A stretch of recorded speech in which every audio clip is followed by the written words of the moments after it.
Okay, guys, welcome back to Push Through. We have a very special guest today, John Wall, of the Washington Wizards. Thank you so much for sitting down with me today. I really appreciate it. Yeah, no problem at all. All right, so first I just want to say, like, how are you with your recovering from injury? I'm great. I'm 110%. It's almost been like 2 years since I came back from my injury. So it gave me the opportunity to spend a lot of time with my newborn son and my mom that was sick before she passed. So I feel great. If you watch like on Instagram, like YouTube videos and stuff, I'm playing pickup. And I feel great. So I can't complain about it. I've seen the pickup. I mean, you look good. You look good. I just wanted to make sure. All right, so I want to go back into start off with your journey. So just from the beginning, you are from Raleigh, North Carolina, correct? Yeah. Can you just speak on what it was like for you? I mean, you've been vocal about how it was rough growing up, and so I just want to talk about like maybe young people who find themselves in a similar situation that you were in and who didn't have like hoop as a way to get out.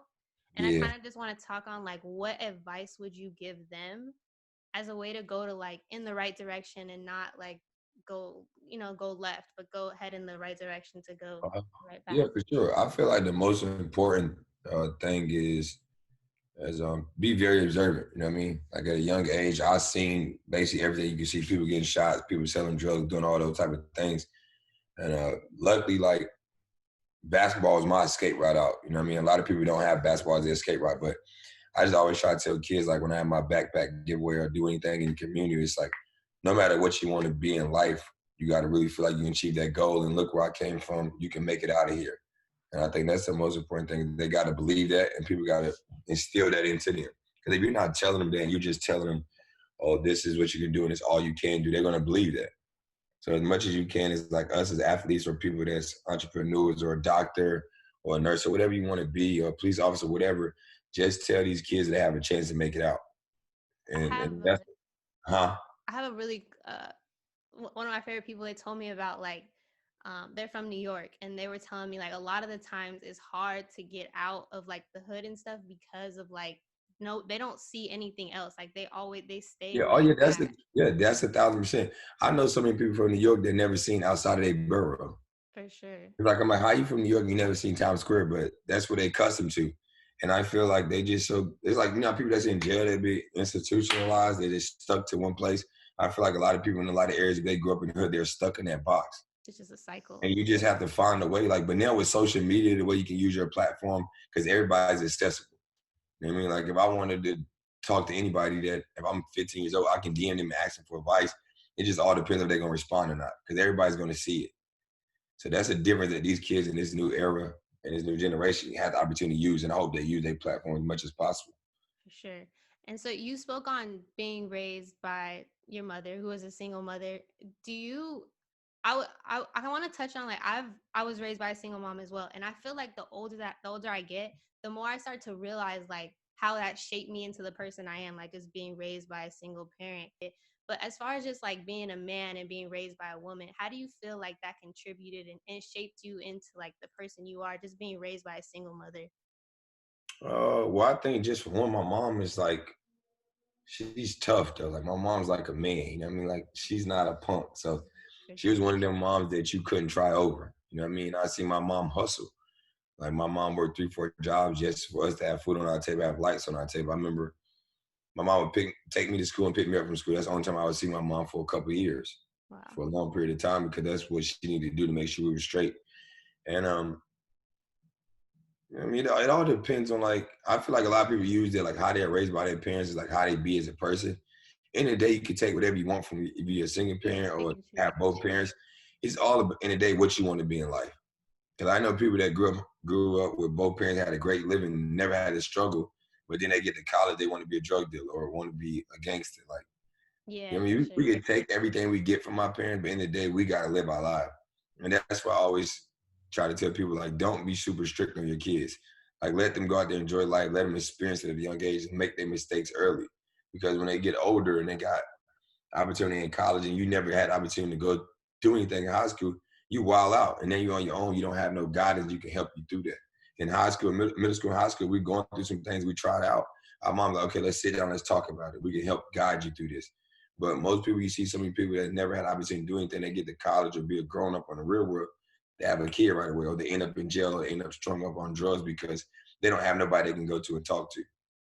For sure. So how, just to fall on that, how important is it for you? I know you speak on all the time about like just being involved, like and letting young people like actually see you, talk to you. Like how important is it for you to just show face and like be involved and like give these kids something to look up to? I look at it as this. My favorite player is Allen Iverson growing up. I wish I had the opportunity at 12, 13 years old to have Allen Iverson come talk to me or be at his basketball camp or just even be in his presence for 10 seconds. Word. I look at it as like we put on this earth to do, we put on this earth to play basketball. I was, but some people put on to do different things. But you're still a normal human being. We just somebody that got a name. I mean, you look at an actress. If she didn't, wasn't, if she was like, you look at like Lauren London is everybody, a lot of people dream girl. If she wasn't an actress, she would just be a regular pretty girl from LA. But she's dope. You know what I mean? You look at Gabrielle Union, she would be just a regular girl from LA, but she's an actress, so her names hold more weight and more power. But in the day, she still got to go through life struggles like a normal person would that don't have the money. And a lot of people don't see that. They think we're just made of gold, that nothing, we don't have the same problem that everybody else have. They always say more money bring more problems. I mean, it really does affect you in that way, but people don't look at it. But I feel like if I got an event from 9 to 2, I need to be there from 9 to 2. Word. I mean, because I hate when people got all this money and they feel like just giving people money or donating money to something is good enough. No, go touch the people, go let them people feel you. And that's how I was brought up. Yeah, like your time is more like your time will do more good than like you just giving them Yeah. money or something. Money is cool. Money be like, yeah, I got the money, woo. But if they get to feel you and touch you and they feel like it's more genuine, it's more real. Yeah. And one thing I do, if I do a lot of stuff for the community, a lot of events, I don't care if the camera even show up. I'm doing it out of my love because this is what I want to do. A lot of people do stuff for immediate attention. I don't care for it. For sure.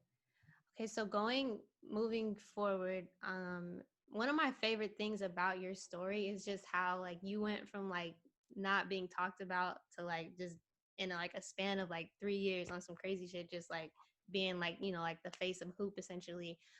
So to go back to talk about 2007, when you had no offers and you were unranked. I love this story because I feel like it's really inspirational. Just can you talk about that drive where you went from North Carolina to Chicago to the on your way to the Reebok camp? Can you just talk about, because obviously going there and coming back were two totally different things, but like can you talk about going on your way there, like what your mindset was, what you were thinking? Well, for one, my mindset was I knew I was nice. You know what I mean? I just never had the opportunity to play on an AAU team that traveled. Like my AAU team only played in North Carolina, so we didn't have the opportunity to go like to the big time tournaments or be from one of those major cities where scouts and people get to see you. So all I asked for was an opportunity. I said, just get me to the camp and I'm gonna do what I do. And the rest was history. So we drove in a two-door Benz. My AU coach at the time had a two-door Benz. It's me and my homeboy drove in it. We drove all from North Carolina to Chicago. I never forget. He was like, "You need to cut your mohawk before you get there because they're gonna laugh at you. Nobody gonna respect you." I'm like, "I don't give a damn. I'm gonna For wear my sure. mohawk. I'm being me. Like I'm not gonna never change who I am." So I went there. First day, I'm late as shit. 30 minutes late. First day of camp. I'm already set myself back. Like, damn, you starting bad. Word. And then I went there and I just started killing. And at the end of the camp, they said we picked 5 players to go to the camp called Reebok U. That's in Philly. And if you know, that used to be called the ABCD camp, but they changed the name of it. So then I go home for like 3-4 days, drop stuff off, hop back in the car again, the same car, and drive from North Carolina to Philly. So we come for a flight. So we playing there. And I never forget, I'm about to go get my gear, my bag and stuff. You know what I mean? It's all these ranked players here. Like they got a name. Like I'm seeing Brandon Jennings, Isaiah Thomas, Ronaldo Sidney. All these guys behind the counter getting extra gear, extra shoes, exclusive stuff. I'm getting the basic ass 2 pair of shoes, little gym bag they give you, and go to your room. So I don't know nobody. So I'm just thinking to myself like I always do. And then I never forget, first game is me, Malcolm Lee, and Quincy Acey on my team. We playing against Brandon Jennings, Ronaldo Sidney, and Isaiah Thomas. And I'm like, damn, I got the pressure the first game. Like this is the face of the camp right here. Yeah. And I never get, we going back and forth, back and forth. And then in the middle of our game, we playing on the main court, and then you got the 2 side courts. Everybody stopped the other 2 games and just start looking over the stands, looking at our game. And I ended up with like 30 something, and then I got that respect. You feel me? From that day forward, I was just killing the rest of the camp. Like I killed the rest of the camp, but I never forget. Right after I finished the game, I got interviewed. I don't know what the hell to say. I'm stuttering. I got an ashy black tank top showing. My lips was ashy as shit. And from that day forward, like, I'm going to buy some chapstick when I'm playing a game with chapstick in my sock, because if I get interviewed, Essentials. I'll be straight. But from that day forward, I just started to blossom and be who I was. You know what I mean? So now I was like, can't nobody take nothing from me. So I always went from I didn't want to go from the guy that was hunting everybody to be hunted. You know what I mean? So I went from the guy that was hunting people to being hunted. But I kept that same dog mentality that I was still hunting people, even though I was the number one guy. And Word. then from there, the rest was just basically history for me. I became John Wall, number one player in the country, and guys wanted to come after me, and I never ducked the challenge. Any tournament or any game people wanted to play me, I was there. So just not allowing like the number one player or like all this just gets to you, Yeah, like I just came keeping from that nothing dog like that. mentality. It's like I always tell people, I had this mindset. Like if you grow up poor for 18 years, if you know you about to be going to college for 8 months, then going to the draft, what is 300, 400, $500,000 going to do for 8 months? And I'm about to be a millionaire in 8 months. You know what I mean? I've been broke for 18 years. 8 more months ain't gonna hurt. My Fact. mama can't go do nothing to spend that money the way she want, because it's gonna be NCAA violation. And so that's how I looked at it. Like I went from being nothing to that guy. Okay, keep that same mindset. And I think that's what makes me who I am, because I'm a dog. That's a fact. So then you pick. I'm a big Kentucky fan, so I I've seen. I fuck with Kentucky. So you go to Kentucky. It was Coach Cal's first year, correct? Because he just came from Minnesota. So You got being your little Calipari book. yes, so being Cal, it was your guys' both first year at Kentucky. So how do you feel like that help you guys like translate on the court to be successful? Just like trusting him his first year at Kentucky, and then him trusting you as point guard. I think I think no matter what, like if he was staying in Memphis, I was going to Memphis. You know what I mean? Like when the first day Okay, I watched Memphis play and I seen Derrick Rose, I said, this is where I'm going. Like I already knew that. I just wanted to take my business and plan it out, because you want to enjoy that whole experience, because it's once in a lifetime. word. You don't get that back. But it was written, man. Like he get guys to the pros. You're a point guard, you go play with Cal. So just because he switched schools, that was the only difference, being in a different state and wearing a different name across my jersey. I So knew you what Cal yeah, was all I knew what Cal was all about from day one. And when I came on my visit, when he came to my house for my in-home visit, the most important thing is he talked about basketball for one question. Do you think you're gonna be a pro? Yes. Everything else is just about life. Most coaches come there and preaching to you. You're gonna have the ball 95% of the time. It's gonna be your team. trying to sell That's you. all to get you to sign that paper. Once you sign that letter of intent, your ass is grass. You there. Now you there. So that's why I try to tell all these young kids, the last decision you really make in life is what college you go to. Because you pick the wrong college, now you're going to school for 2, 3 years, or you got to transfer, and then your career is different. But just talking to Cal and knew what Cal was all about, he made it so much easier for us to all translate. Like, how many coaches can you say can get 5 All-Americans? They average 25 points on their high school team to come play all as one. They try to win the ultimate goal in the national championship. It's very rare that coaches can do that. Absolutely. What do you have a favorite Coach Cal story? Favorite Coach Cal story. I got a couple, man. I remember one day he used to run on the treadmill every day before we get there for practice. He run and he falls off the treadmill. But one of my best experiences with him was it was like I was like a 2 or 3 game stretch. I wasn't having fun. I mean, it was just so much going on. Like every day, scouts at practice. I got to deal with everybody on campus, the fans, stuff back home. I was playing just okay. I wasn't playing great. You know what I mean? And then he was like, "Why the hell you mad for?" He said, "All you got to do is do one thing, and your shit gonna be on Sports Center, number one play." You know what I mean? Like every play ain't got to be a home run play. And I was like, "What?" He was like, "Look at it. Every day you look at TV, they're always talking about you with college basketball." And I was like, "Okay, cool." And then one another double story was, like the Slam magazine cover we got with all of us up there, me, DeMarcus, E. Yeah. If you looked at it in the past, it's always been like Coach Cal and just the point guard he has for that But year. yeah. But I had already been on Sports Illustrated. I was just like, I was getting all the attention. I always told my teammates, like, I don't want to feel like I'm bigger than y'all, because without y'all, all this is not possible.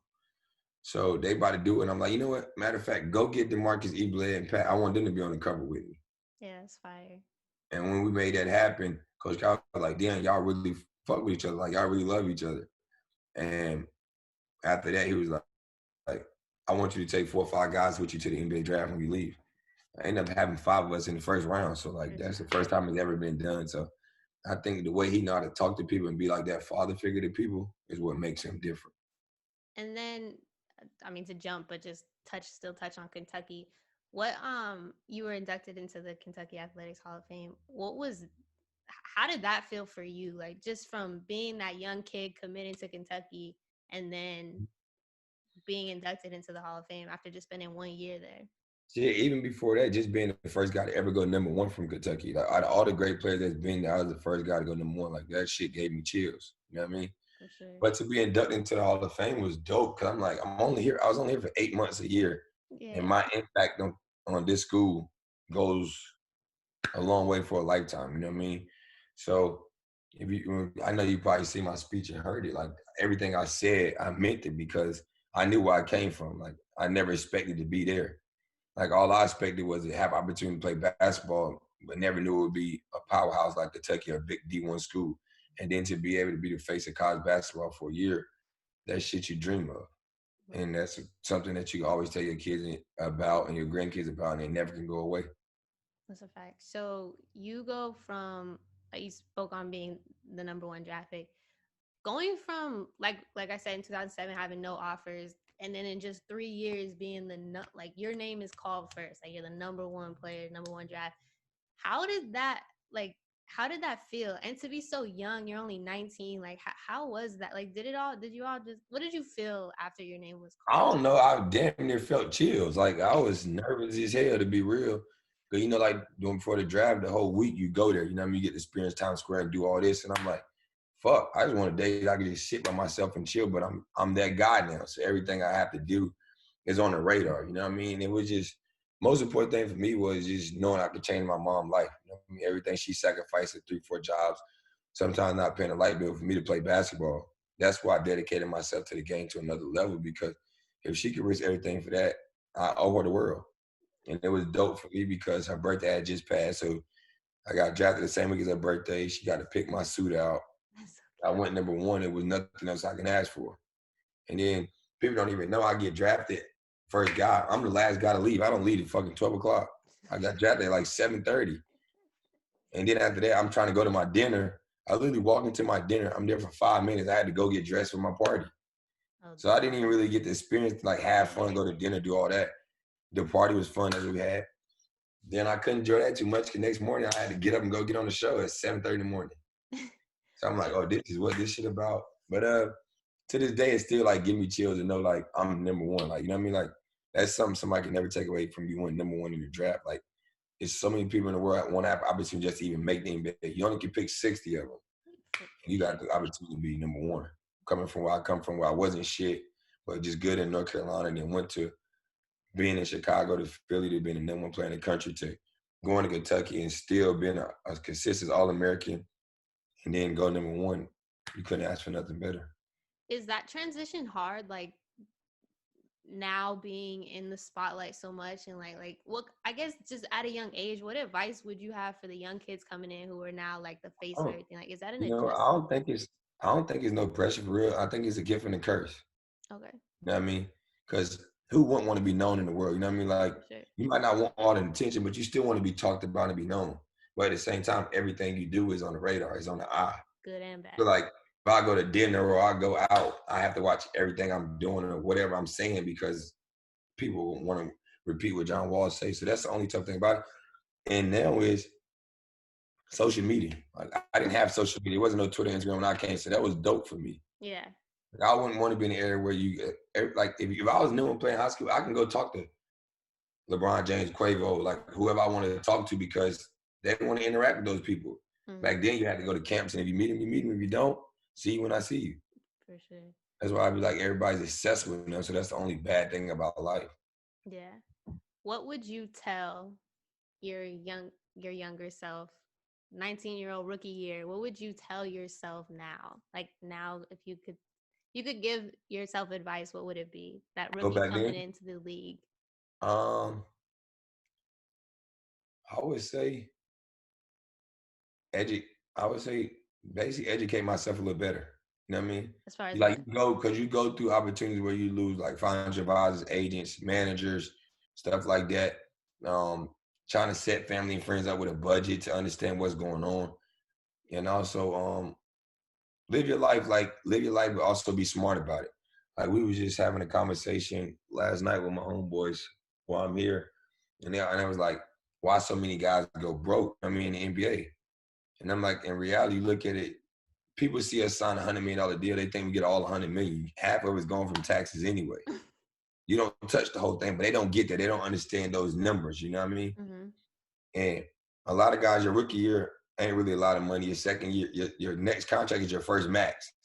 Your first max is where you're gonna buy yourself a house, buy your mama a house, like get yourself situated, and that's what you really setting yourself up for your family to be straight. It'd be your second max contract where you be like, okay, this is where I'm gonna live when my career's over. I'm gonna make sure I'm successful. A lot of guys get that first max and have a lot of fun, enjoy it because why? If I got a max once, I'm gonna get a max Max again. Yeah, again. nothing's But you guaranteed. never know Yeah. if you might have a career in injury or you just don't get no better. Your shit just start to fall. And also invest at that young age. Because a lot of people don't start to invest till their career's over. What you gonna do at 22, 23 years old when somebody give you $20 million a year? You're gonna go have some fun because you're not used to it. For sure. And one thing I hate about people like, well, if I had that much money, I wouldn't do nothing. If somebody give you $20 million, you wake up every day and do whatever the fuck you want. You That can't say that. part. I'm Can't gonna go say buy this no. house. I'm gonna go buy this house for 10 million. Can't nobody tell me no. Yeah, just because I If I can. want if I want four Rolls Royce trucks, I'm gonna go get four Rolls Royce trucks. You know what I'm saying? Like it's your shit. You earned it. So can't nobody tell you how to spend. They could just try to give you guidance, and that's something I wish I would have had a lot better of when I was young. Yeah, and then on top of that, just like every like family, friends, like that's a lot to Um, like. it's a tough. I ain't gonna lie, it's the toughest thing. And like me having two boys now, realizing that 30 is like you gotta love some people from a distance. You know what I mean, because I have a big ass heart. Like I'm have a super big heart. Like I feel like I can say the word like if you my homeboy and I feel like you need some, I don't want to see you out bad. You know what I mean? So I help when I know I shouldn't help, and that's just something you had to learn. And I've lost some friends that I really really fuck with that I gotta love from a distance because the pace I'm trying to go is make sure my kids straight when I'm done and make sure I'm playing the best basketball I can play and I can be straight when I'm done. So I don't have to go back to living differently than what I'm accustomed to living to. Is you have to make adjustments. Some people might not grow with you. And it take time. It took me till I was 29, 30 years old to figure that out. I was gonna say I don't think that gets talked about enough. Like what comes with it. Like yeah, we see like you get these max deals and all that stuff, It's but I don't know, you probably seen it, but I just seen it was Chad Ochocinco, Brandon Marshall, and I think one other guy that played football, they was talking about it. Like what athletes go through. I probably shouldn't see, but what athletes go through, and it's a dope ass interview. It's like 3 minutes, but they telling about the things they had to go through. And you could tell your family, yo, all right, I'm gonna put 2 million aside for y'all. Y'all come up with a business plan. You probably get 1% that can come up with a business plan, do anything. mm-hmm. And it's just sad because you don't want money to get in between it. But my mom always told me, don't let money change you. It's gonna change the people around you. Right. And it's deadly true. You can lose people you really love and fuck with just because of money, or they want to be you. Yeah. Yeah, that's for sure tough. So going into like where I saw something on Twitter and I was like, what the hell? But it was saying like it's been since you played, it was like Kristaps Porzingis was on like it was in New York and Jimmy Butler was in Minnesota still, whatever. I know obviously you being like you're a hooper, you want to hoop, but what's been like okay, glass half full type of thing? What have you learned or what has been like the positive of sitting out this whole time? Like what have you The only positive to really have is I can work towards my degree, so I'm in school. okay. I was able to watch my son grow from when he was born, so you get all that experience. And I got to spend my last year with my mom before she passed. And then I get to see the game from a different view, from a coach's view instead of a player's view. That's the only positive. Do Everything you else has been uh, bullshit. Do you miserable learn a hell. lot? Do you learn a lot like sitting out? Like do you Yeah, see because you look at it like I me when I sit out, I look at it as a point guard, like what things I would do. You know what I mean? And what do I think I can help the team with? That's how I look at it. Then also I started to look at it as a coaching view this year. Like what type of sets or what adjustments do I need to make to help us? So I kind of seen like how I be seeing it when I'm playing and how the coaches see it when they coaching. And it's a different view. And you got to be able to get those guys. That's why the point guard basically is the coach on the floor. He got to orchestrate the way the coach wanted done. For sure. So yeah, but yeah, other than that, it's been a lot of bullshit and hell for me. Like I almost had to Nice. amputate my. People don't even know I almost had to amputate my foot because I had 3 different infections in my foot when I had my surgery. So like I dealt with that. I had a bone spur in my heel and my knee that was supposed to be over with. Damn, that's crazy. Yeah. At least So like like when people get back to see me playing the way I am playing it, understand I've been through 6 surgeries. I accomplished more than what the fuck I thought I would accomplish. Cause I didn't think I'd come back and be the same player or even close to it again. and the So fact everything people say about me and write me off, I don't get mad at them. Like I'm not one of those ones that's gonna answer back on Instagram or answer back. I just keep it in my notes. So when I'm about to play that team or play somebody that's in that city that got that, when I start busting ass, don't try to be my friend. That's pull just up how I that keep. draft. And I think it's crazy. I saw I think it was all the smoke when you were on when you talked about like how you were playing like you were really like hurt. So we didn't even get to see like we weren't seeing like a healthy John Wall. So just to come, I think that's scary in and of itself. The fact that like you feeling It's me 100 super scary. Like I was averaging 20 and 9 on a bum ass leg. on a Be realistic. I damn near could. I had to tiptoe to the bathroom at night. I felt like somebody was stabbing me with a knife in the back of my heel and just turning it every step I took. So if I could average 20 and 9 on one leg, just know what I could do on 2 legs. So you have the John Wall Family Foundation. What have you learned, I guess, essentially from giving back and then doing I your really don't. foundation? For me, in reality, I don't really learn nothing. It's just about what I say. And my mom said, everybody gonna know you as a basketball player, but the most important thing is how they know you and treat you as a person off the court. I mean, that's what she instilled in me in my type of character I have. That's all I care about. I mean, basketball, that's what I'm supposed to do. There's no pressure there for that. I think Damian Lillard said it the best in his message. I can't repeat the whole thing, but there's no pressure for him to go play basketball. This is what you love to do. This is what you get paid to do. So there's no pressure there for that. It's what I do off the court is what I love to do because I want to. And I know, like we talked about at the beginning of it, it's like kids need to see people from that same type of atmosphere, Section 8, things like that, that they can make it. And I think that's why I want to be involved and talk with them. They be like, well, how you get through this? How you get that? I get some of the craziest questions. I'm like, y'all that young, I wouldn't dare ask a question like that. I probably would just stood there and looked like I'm in Scared shock. is Yeah, but that's I like good though. I feel like even when I'm done with basketball, that's the same stuff I want to do is give back to the community. I was gonna ask, what do you want your legacy to be like once it's all said and done? Like, what do you want people to remember John Wall for? It's being real. That's all I give a fuck about. Everybody like everybody always say like I just seen somebody send me a DM about it and was like I was playing spades the other day when I was doing the interview. Like I'm just gonna be me. I'm just gonna be real. Like I'm not trying to be fake anything to make anybody like me. I mean, if Yeah. I feel like, and there's something I always said, I feel like if I cared about what somebody's opinion was about me, then I spend my time to show them that I'm not the person they think I am. But in the day, if you feel like I'm that type of person, I don't give a fuck about you, then keep that same opinion. I don't care. It ain't bothering me. And I feel like a lot of like I mean, I see the people talking about it or whatever, like the other day when you was playing spades or whatever, but a lot of people are like, yo, like, do you not know John Wall? Like, or like, just things you do in the game or shit, throwing up shit or whatever. But like that everyone's like, that's just who he is. Like, why are you guys like, like that? So I feel like a lot of people just know like and they like you for that, like that you always stay true to you. Like you've just kept it real. Like you say you want to be remembered as real. And I feel like a lot of people see you as that just because like I feel like the media tries to shape you in or whatever, just be like a basketball player or whatever. But like a lot of people, and myself included, we just like no, like that's just who, like that's what we like about Yeah, him, like it's just who I am, and I had a. It's funny because I asked the guy one time we had a game and it was courtside, and I was like, "You got a 9 to 5, right?" He said, "Yeah." I said, "You just got off work." He said, "Yeah." It's a game at 7. I said, "You getting drunk as hell right now?" He said, "Yeah, I'm having fun. I'm off." So you got a meeting tomorrow at 8, right? He said, "Yeah." I said, "You don't think you're gonna be drunk or fucked up at your meeting?" I said, "So what's the difference from me playing this game from 7 to 10:30, and I want to go have drinks or go to dinner, and I come back and go to practice the day and do what I'm supposed to do? That's all that fucking matters. If I'm giving 110% effort and what I'm supposed to do, it's fine." Like it amazes me people think we're supposed to sit that's in a gym for 24 hours. Like you're not sitting at office for 24 hours. I'm that's gonna go get my work in, and outside of that, I still have a life to live. I'm still a regular human being. I just have a popular name and I make a lot of money. That's the only thing that's different. Other than that, I gotta live my life. I can't just sit in a coop No, I feel you like this that's like exactly how you say, like you have a job and you also have a life outside your job. Like or when it was a while ago, but when Stephen A. Smith said like, oh, John Wall was at the club like 2 days before season or whatever. I'm just like okay, and like it's not like he missing a game to it's go like do it. nigga, Like you gotta interview people in the morning.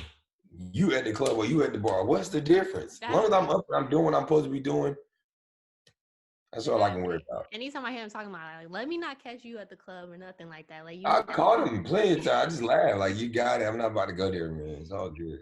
dead ass. Okay, so I just have a few random questions I want to ask you, if that's okay. Mm-hmm. First one is you're obviously known for your hoop mixtape, like one of the best. What do you have a top three? Can you give me your top three hoop mixtapes of all time? Top three, Mm-hmm. I would You can say include me. yours. I would say, no, not including me. No, I said you can include yours. Me, Austin Rivers, and Kill Cry. I feel like those are the top three best ones. Word, I knew I figured. Who yours? I fuck with those three because it was between. I mean, you and Austin Rivers was for sure my thing, and then okay. I want to ask you a question. So, why do you feel? What do you feel like? Okay, so there's big names. You've had some that were in like your Reebok camp. Why do you feel like some players aren't able to transition to the next level? Like, why do you think they'll be huge in college or whatever? Like, what? Why do you That's think? a hell of a question. I like that question. And I had this conversation all the time. I was like, some guys just don't translate. You know what I mean? Like, a lot of guys we look at that was top players in high school, they go to college and don't be nothing. You know what I mean? Like, I just think it's all built off what school you pick basically for college. I mean, that's the number one goal is you pick the wrong school, you can look bad. You know what I mean? Because we don't get to choose who we get drafted by. Facts. And some people I feel like get to the league, get drafted by the team, and they just don't fit in with that coach of that team. And then, And then not get because picked. really, in all reality, you only supposed to play 4 or 5 years in the league anyway. That's really what your league max is, 4 to 5 years. So if you get past that, play a hell of a career. And I think a lot of people just don't be locked into it, and they get sidetracked. What do you like mentally? Because I mean, I just can't like going from like being so big, like on Sports Center all the time, talked about all the time, and then like getting drafted or whatever, and then like just not being able to like Just make don't pan out. Like, I don't know. It's crazy. I still figure out to this day, I'm like, yo, damn, imagine me being that and then going down to not being nothing. You know what I mean?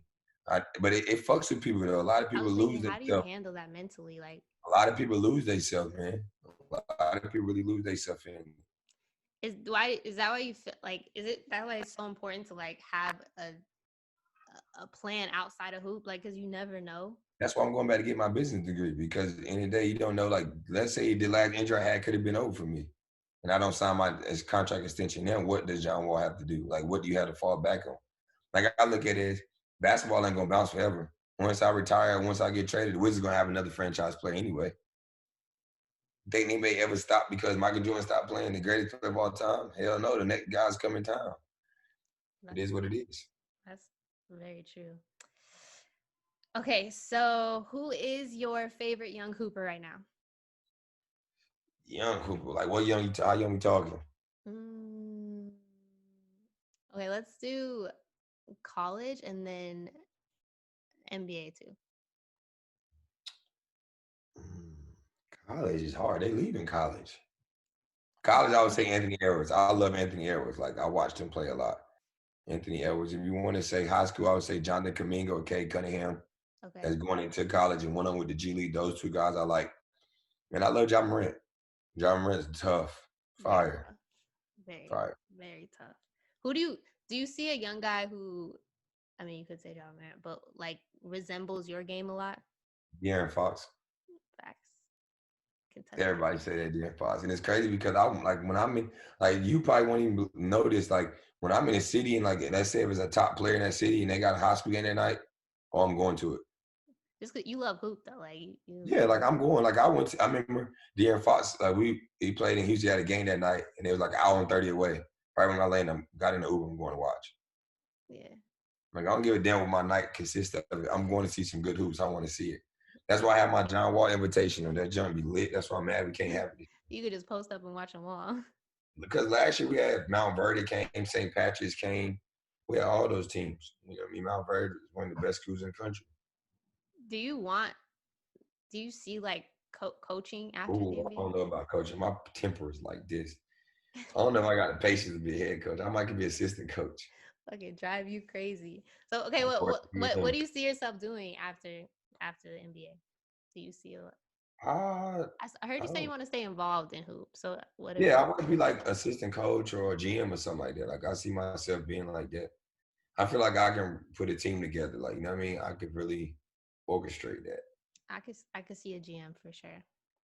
Okay, who's the toughest player you had to guard? Derrick Rose MVP year by far. What's your favorite activity not involving hoops? So you can't say watching hoop, nothing like that. Bowling. Bowling? Yes. Are you nice? Yes. All I right. average 170 or better. You oh, I bowl like 3 times a week, 4 times a week. for real? Yeah, that's my favorite hobby. Either watching action movies or going bowling is what I love to do. I play with my dogs. What's your favorite movie? Batman Dark Knight. The Joker. All right. So what do you see the Wizards you coming back this season? What is your what is your goal for this season? My How do you ultimate goal is to stay fucking healthy and just hoop. That's all I can really say. I can't have no other goals. I ain't played in 2 years. that's right, That's you my can ultimate control goal the is to stay rest. fucking healthy and hoop. But I just want to say thank you so much for sitting down with me doing this interview.